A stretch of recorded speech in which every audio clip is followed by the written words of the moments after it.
E aí, galera, beleza com vocês? Eu fiz o primeiro vídeo lá, né, falando sobre Jeremias e tal.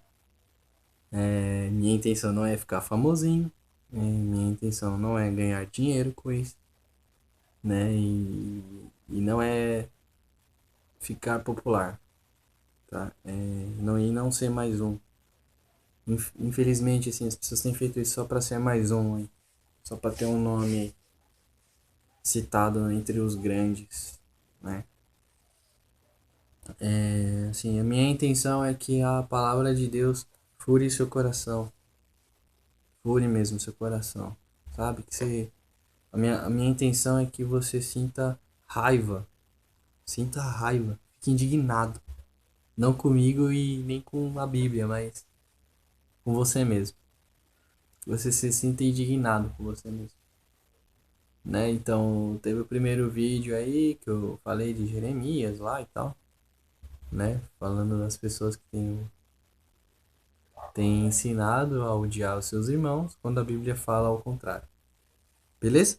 Hoje eu vou ler agora João, né? Um dos versículos muito polêmicos, né? E também as pessoas usam de uma maneira muito errada, né? Lá em João 6, no versículo 60, eu vou ler aqui. Muitos de seus discípulos, ouvindo isso, disseram: Dura esse discurso, quem pode ouvir? Compreendendo que seus discípulos que se queixavam a respeito do que ouviram, Jesus lhe disse: Isso vos escandaliza? Que aconteceria então se visseis o Filho do Homem subir para onde primeiro estava? O Espírito é o que vivifica, a carne para nada serve. As palavras que eu vos disse são espírito e vida. Alguns de vós, porém, não creem. Pois Jesus sabia desde o princípio quais eram os que criam e quem o trairia. Prosseguiu. É por isso que eu vos disse que ninguém pode vir a mim se pelo Pai não lhe for concedido. A partir de então, muitos dos discípulos voltaram atrás e já não andavam com ele. Então perguntou Jesus aos 12: Não quereis vós também retirar-vos? Respondeu-lhe Simão Pedro: Senhor, para quem iremos nós? Tu tens as palavras de vida eterna. Nós cremos e conhecemos que tu és o Cristo, o Santo de Deus. Respondeu Jesus: Não vos escolhi eu os 12? Contudo, um de vós é um diabo. Referia-se a ele a Judas, filho de Simão Iscariotes, o qual, embora fosse um dos 12, mais tarde o trairia. Certo? É bonitinho, né? Quando a gente ouve aquela música lá, o que fazer? Pra onde ir se só tu tens as palavras de vida eterna? Muito lindo isso, né? Mas não é, na prática não é bonito. Isso não é bonito. Isso não é legal. Cara, a gente observa assim que as pessoas têm deixado o evangelho muito bonitinho, né? Teve um cara aí, que eu não lembro o nome dele, que ele disse que nós transformamos a cruz em um travesseiro. Velho, essa é uma das maiores verdades que eu ouvi nos últimos tempos. A gente, quantas vezes a gente tem transformado o evangelho em um travesseiro? Cara, a cruz não é confortável. Carregar a cruz não é confortável. Dá uma lida lá nos capítulos finais lá dos quatro evangelhos lá. Vê lá o que Jesus passou quando ele estava carregando a cruz dele. Ah, melhor. Vê o filme do Mel Gibson. Acho que aquilo ali não é nem 20% do que Jesus passou. Aquilo que tá no filme do Mel Gibson. O cara foi genial quando ele fez aquilo. Mas foi muito mais além. A cruz que Jesus carregou foi bem mais pesado que aquilo que a Igreja Católica queria proibir ainda. Porque as imagens eram muito fortes. Aí você vê a que nível chegamos de evangelho. O evangelho não é uma coisa bonitinha. O evangelho não é uma coisa confortável. Como eu falei no começo do vídeo, é para você sentir raiva mesmo. Sabe quando você escuta aquela palavra, você quer bater no pregador? Vou catar esse cara, vou arrebentar ele. Então, é isso que eu quero trazer pra vocês. E quando você se sente assim, meu querido, ou minha querida, se sinta feliz. Se sinta feliz porque foi o próprio Deus que te confrontou. Eu tava lá na empresa onde eu trabalho lá e aí um rapaz começou a pregar no meio da janta. Foi muito louco isso. Nunca tinha acontecido isso. E um rapaz começou a pregar e ele apresentou um ponto, né, que ele interpretou da Bíblia e de uma maneira muito interessante. Ele perguntou para nós por que Jesus mandava as pessoas se assentarem, né?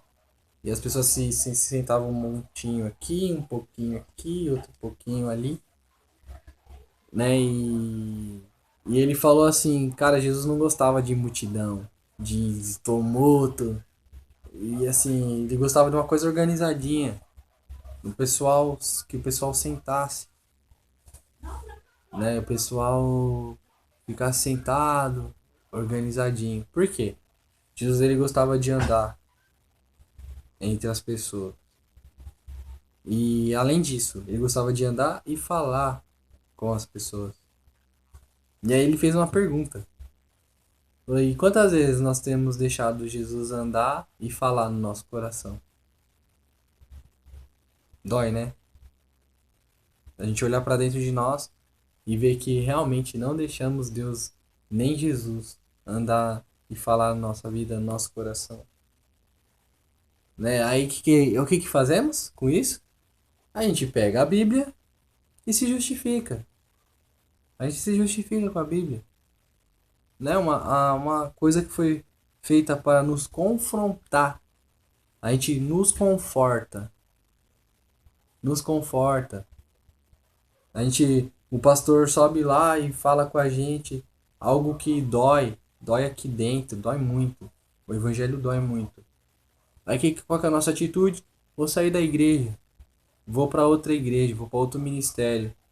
Aí você não satisfeito, né, com o que você acabou de ouvir, você vai sair da igreja e vai para uma igreja onde tem os irmãos Band-Aid. Sabe o que são os irmãos Band-Aid?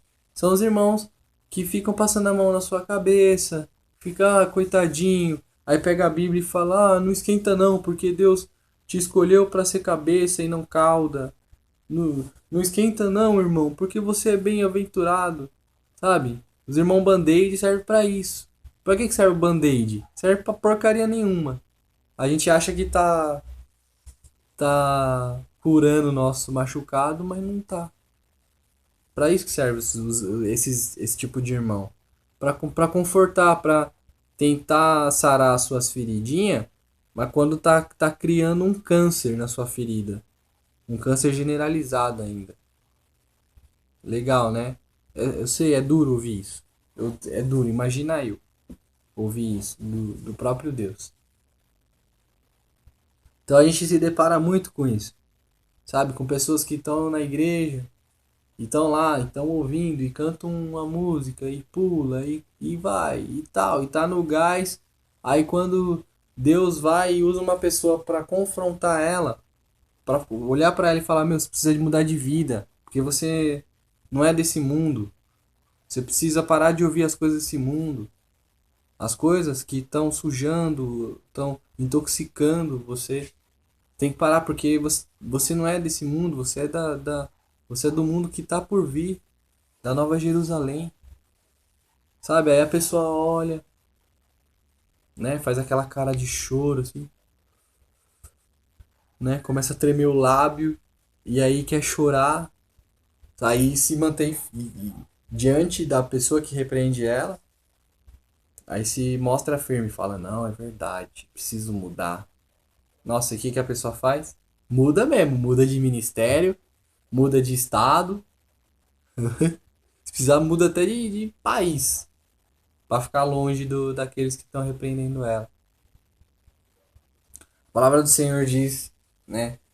João ele olha para os discípulos e fala assim: "Filhinhos, não desmaieis, nem te faças leigo quando fores repreendido." Duro isso, né? Isso é evangelho, gente. Isso é evangelho.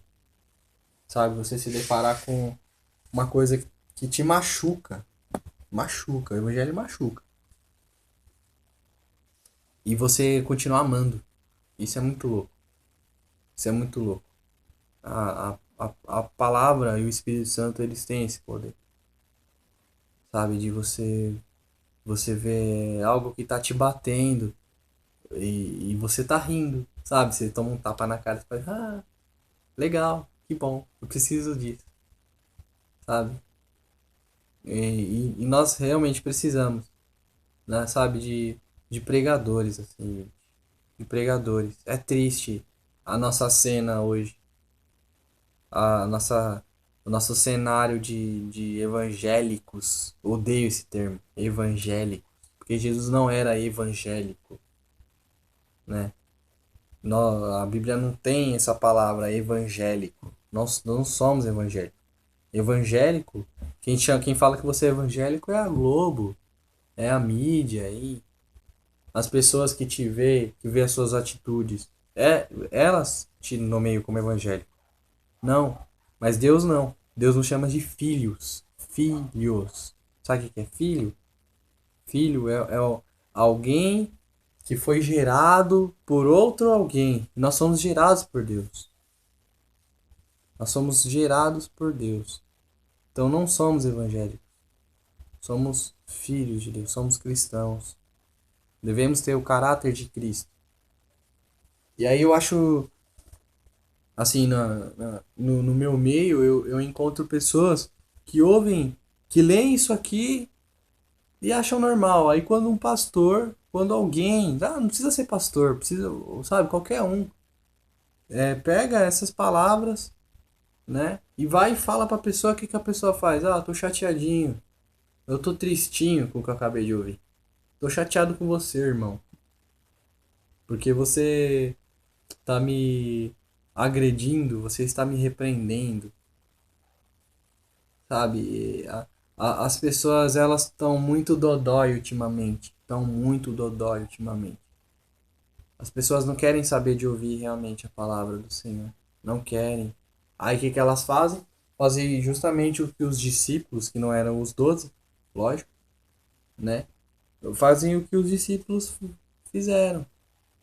Foi embora. Foi embora, deixou Jesus falando. Quantas vezes você deixou Jesus falando? Eu já deixei várias vezes. Eu mesmo. Eu já deixei muitas vezes Jesus falando. Mas aí um dia eu fiz que nem o filho pródigo. Eu voltei. Eu voltei. Aleluia por isso. Glória a Deus por isso. Voltei para casa do pai porque chega uma hora que o filho sabe que o pai dele é misericordioso. Que o pai dele, se ele voltar, o pai dele vai receber de novo. E assim como o filho pródigo, a gente acha que Deus vai nos receber como servo. Que nem o filho pródigo pensou, mas não, ele não te recebe como servo. Ele te recebe como filho. Como filho. Cara, ele põe um anel no seu dedo. Ele te dá roupas novas, põe uma sandália nos seus pés descalços. Sabe? Quando você lembra e você volta. Pô, e você fica lembrando, sabe? Quando eu já me afastei da igreja já. Eu sei como é que funciona. Então eu ficava pensando, falava, caramba, velho, era mó legal. Sabe? Eu no mundão aí, sabe? Fazendo o que queria, o que dava na telha. E eu pensando em Deus, pensando no meu pai, pensando em voltar para casa. Os desejos do meu coração, a vontade da minha carne não deixava. Porque assim, a minha carne falava, meu, você vai voltar mesmo? Vai voltar a escutar aquelas coisas horríveis, né? Minha carne falava desse jeito.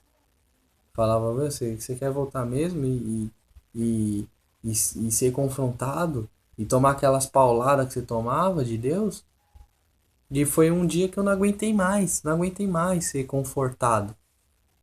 Falei, Deus, eu preciso ser confrontado e saí correndo. Fui de volta para a igreja, fui de volta. Eu fui num culto, não tinha muitas pessoas e assim, lá no culto a palavra foi sensacional, assim, foi uma palavra que me machucou demais, me machucou demais. E o que que eu fiz? Quando eu fui ver, eu tava lá na frente, tava ajoelhado, pedindo perdão pra Deus, pedindo pra Deus pra voltar. Sabe, a gente precisa muito voltar pra essência. A gente precisa muito voltar pra isso aqui, ó. Voltar pra Bíblia. Analisar as escrituras que nem Jesus fala aqui em João. A Bíblia fala que se a gente, Jesus ele fala aqui nesse capítulo, se a gente analisasse mesmo as escrituras, a gente não teria dúvida de quem ele é na nossa vida, do que ele faz na nossa vida. A gente não teria dúvida, a gente não se afastaria. Aí você pega lá em Lucas, lá na frente. Aí Lucas relata que quando Jesus ressuscitou, ele encontrou os 12. E sabe quando que eles reconheceram Jesus? Quando todos eles reconheceram Jesus? Quando ele partiu o pão. Partiu o pão. Porque era o costume que Jesus tinha de fazer. Era de não se despedir das pessoas com elas de barriga vazia. Né? No sentido espiritual, não se despedir das pessoas até que elas estivessem alimentadas da palavra. Né? E aí os caras reconhecem só nisso. Jesus o tempo todo falando com eles, falando com eles, falando com eles. E eles só reconheceram quando ele partiu o pão. Certo? Então é isso que eu queria deixar para vocês. Né? Não se retire quando Jesus estiver falando. Não se retire quando você estiver sendo repreendido. Faça que nem Pedro. Fala, Senhor, a gente não tem para onde ir. Só o Senhor tem as palavras de vida eterna. Só o Senhor tem as palavras que não vai intoxicar a nossa mente, que vai nos levar para perto de Deus. Beleza? Fica aí o recado, né? E é isso aí, galera. Vou fazer mais vídeos, vou deixar aí e abraço.